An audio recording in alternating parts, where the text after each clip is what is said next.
Truck में जो है जोरदार टक्कर हुई।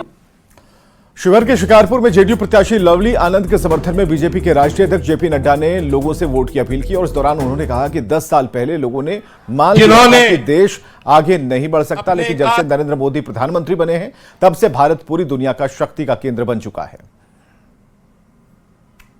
एक साधारण तरीके से भारत के मानवीय के मन में बैठ चुका था कि भारत आगे नहीं बढ़ सकता है, लेकिन 10 साल के अंदर मोदी जी के नेतृत्व ने देश में ये भरोसा दिलाया, देश में ये विश्वास पैदा किया, देश को आत्मविश्वास से जागृत किया कि आज ये चुनाव सिर्फ लवली आनंद का चुनाव नहीं रह गया, यह चुनाव मोदी जी के नेतृत्व में विकसित भारत के संकल्प को पूरा करने का चुनाव हो गया। और मोतिहारी में बीजेपी अध्यक्ष जेपी नड्डा ने आरजेडी का फुल फॉर्म बताया। कहा कि आर से रिश्वतखोरी, जे से जंगलराज और टी से दलदल। आरजेडी का नाम है रिश्वतखोरी, जंगलराज, दलदल। आर फॉर रिश्वतखोरी, पैसा पैसा पैसा कमाओ, कमीशन। ज फॉर जंगलराज, और ये दल नहीं है, दलदल है, दलदल दलदल।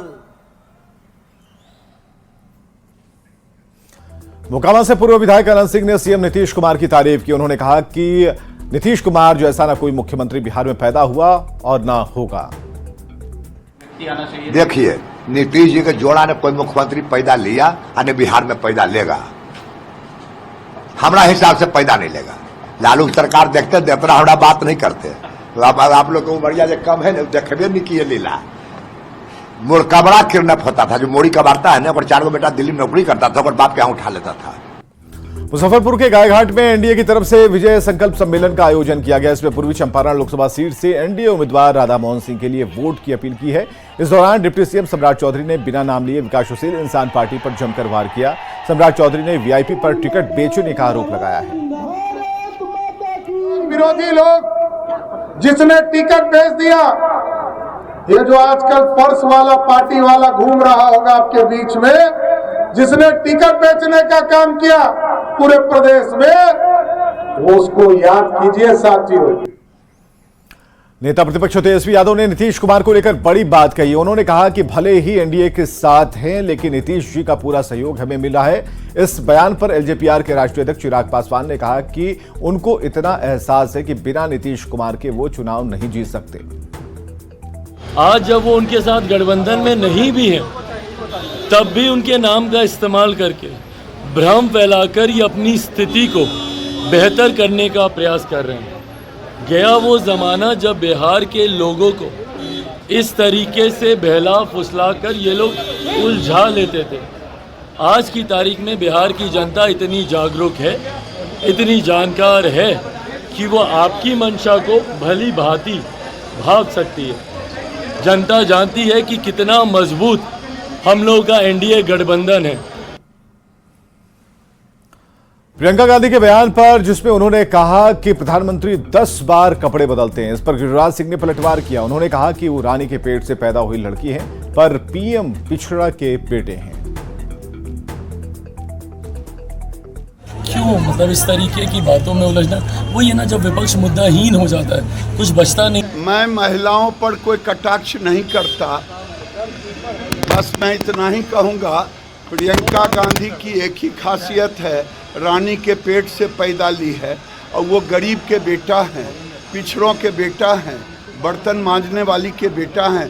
वो अच्छे कपड़े पहनते हैं, ये उनको अच्छा नहीं लगता। क्या आपने ये कहा है कि चुनाव के बाद ये लोग? अरे भाई, जब वोट ही नहीं रहेगा तो ये लोग भागेंगे। पीएम मोदी पर प्रियंका गांधी के बयान पर चिराग पासवान ने पलटवार करते हुए कहा कि विरोधी गठबंधन के पास कोई मुद्दा नहीं। इस तरीके की बातों में उलझना, वो ये ना, जब विपक्ष मुद्दाहीन हो जाता है कुछ बचता नहीं, और ख़ास तौर पर अपनी हार की बौखलाहट की वजह से आप ऐसी बातें करने लगते हैं। जब आपको दिखता है कि अब आप हारने वाले हैं, तब आप ऐसे शब्द करते हैं। पीएम मोदी के हिंदू मुसलमान वाले बयान पर कांग्रेस के प्रदेश अध्यक्ष अखिलेश सिंह ने पलटवार किया। उन्होंने कहा कि जितना हिंदू मुसलमान बीजेपी करती है, उतना कोई नहीं करता।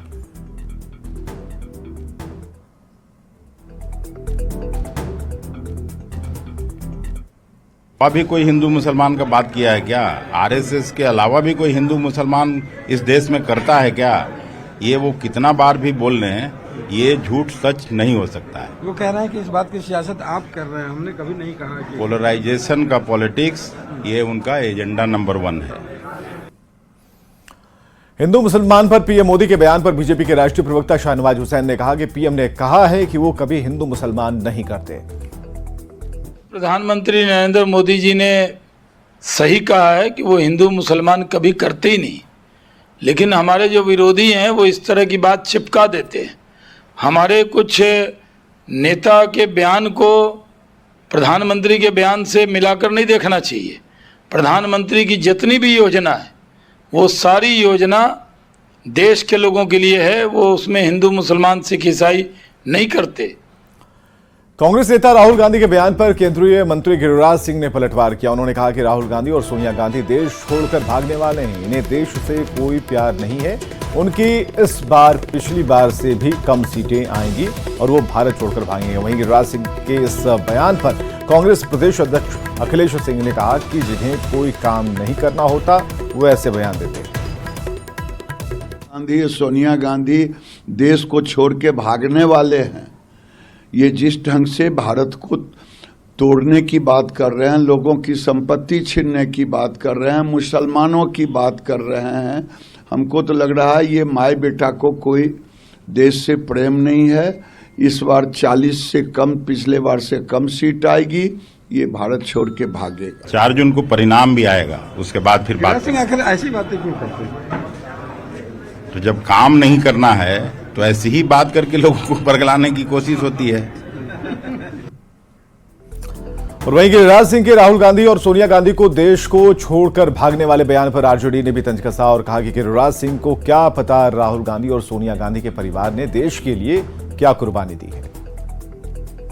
सिंह जी को क्या पता कि श्रीमती सोनिया गांधी और राहुल गांधी जी के परिवार ने देश के लिए क्या कुर्बानियां दी हैं, देश के लिए उनका क्या योगदान रहा है। क्योंकि राहुल गांधी जी और उनके परिवार ने जो राजनीति में मिसाल कायम की है वो बहुत कम देखने को मिलता है। भारतीय जनता पार्टी जो नफरत के माहौल की राजनीति करना चाहती है, जो कहीं ना कहीं 4 चरणों के चुनाव के बाद बेचैनी और बौखलाहट में है। इस लोकसभा चुनाव में जिस प्रकार से कांग्रेस पार्टी का परफॉर्मेंस दिखाई पड़ रहा है, ऐसा कहा जा सकता है कि इस लोकसभा चुनाव के बाद कांग्रेस पार्टी बुरी तरीके से हार रही है और देश में एनडीए सरकार बन रहा है और कांग्रेस पार्टी में भगदड़ मचने वाली है। सीतामढ़ी में जेडीयू उम्मीदवार देवेश चंद्र ठाकुर के समर्थन में उपेंद्र कुशवाहा ने वोट की अपील की। राष्ट्रीय लोक मोर्चा के अध्यक्ष ने कहा कि मेरी टक्कर पवन सिंह से नहीं, पवन सिंह कहीं धरातल पर नहीं है, सिर्फ सोशल मीडिया पर चर्चा है। नहीं है, सिर्फ जिसकी आप चर्चा कर रहे हैं मीडिया में है, सोशल मीडिया में, जमीन पर कहीं है ही नहीं। तो हम तो जमीन के आदमी हैं, जमीन पर का जो विषय होगा उसकी चर्चा में हम हिस्सा लेंगे और जो जमीन पर है ही नहीं उसकी चर्चा में क्या हिस्सा लेंगे।